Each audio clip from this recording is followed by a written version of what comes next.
श्री राम नवमी 13 अप्रैल 2019 की कथा सुनने से होगा चमत्कारिक लाभ।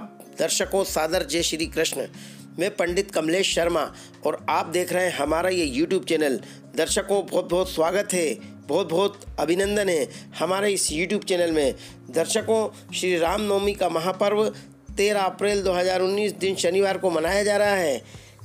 श्री राम नवमी की कथा सुनने से आपके जीवन में होगा चमत्कारिक लाभ। इस कथा को सुनने से कई तरह के सुख, वैभव, ऐश्वर्य प्राप्त होंगे।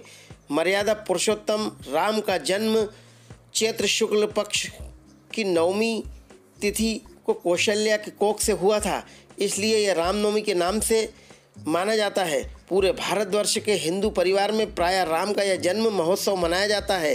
प्रत्येक राम मंदिर में भक्तों द्वारा राम का गुणगान किया जाता है। श्री राम को पंचामृत से स्नान करा के धूप दीप नैवेद्य इत्यादि के द्वारा अर्चना करानी चाहिए।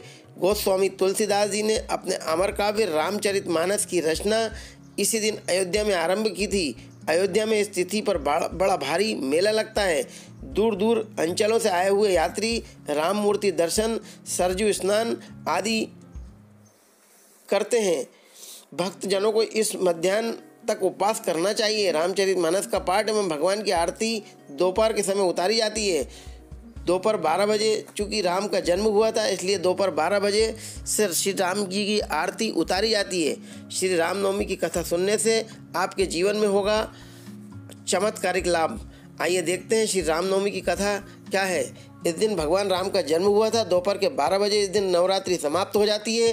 कई लोग माता जी पूजते हैं, नारियल फोड़ते हैं। इस व्रत की कहानी सुनकर सूर्य भगवान को अर्घ्य दिया जाता है और मंदिर में पंचामृत प्रसाद लेकर भोजन किया जाता है। श्री राम नवमी की कथा। वन में राम, सीता, लक्ष्मण जी जा रहे थे।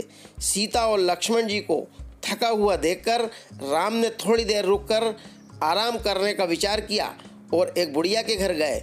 बुढ़िया सूत काट रही थी। बुढ़िया ने आवभगत की और बैठाया, स्नान ध्यान करवाया। श्री राम ने कहा, बुढ़िया माई पहले मेरा हंस मोती चुगे तो मैं भोजन करूँगा। बेचारी के पास मोती कहाँ से आए? बुढ़िया के पास सूत काट कर गरीबी गुजारा करती थी बुढ़िया, पर अतिथि का कहना भी न मानना वह पाप समझती थी। दुविधा में पड़ गई, अतः दिल को मजबूत कर राजा के पास पहुँची। राजा से बोली, एक अंजलि आंधला मोती उधार देने के लिए विनती करने लगी। राजा बड़े अचंभे से में पड़ा कि खाने को दाना नहीं है बुढ़िया के पास और मोती उधार क्यों मांग रही है। वापस देने का तो सवाल ही नहीं उठता। आखिर राजा ने नौकरों से कहा, पुराने पड़े मोती दिलवा दिए। बुढ़िया मोती लेकर घर आई। हंस को चुगाया तो राम जी ने उसके परिंदे जहाँ पानी रखने की जगह होती है में एक मोती का झाड़ वृक्ष लगा दिया। कुछ दिन बीत गए, पेड़ बड़ा हुआ, फली लगने लगी, पर बुढ़िया को कुछ भी पता नहीं चला। पास पड़ोसिन ने चुन चुन कर ले जाती थी। एक दिन जब वह उसके नीचे सूत काट रही थी तो एक फली टूटकर उसकी गोद में पड़ी। उसने उठाकर उसे फोड़कर देखा तो पेड़ के नीचे मोतियों का ढेर हो रहा था। बुढ़िया को अब ज्ञात हुआ और उसने झट एक कपड़ा लेकर राजा के लिए मोती बांधे और अपना कर्जा उतारने के लिए वह महल में चली गई।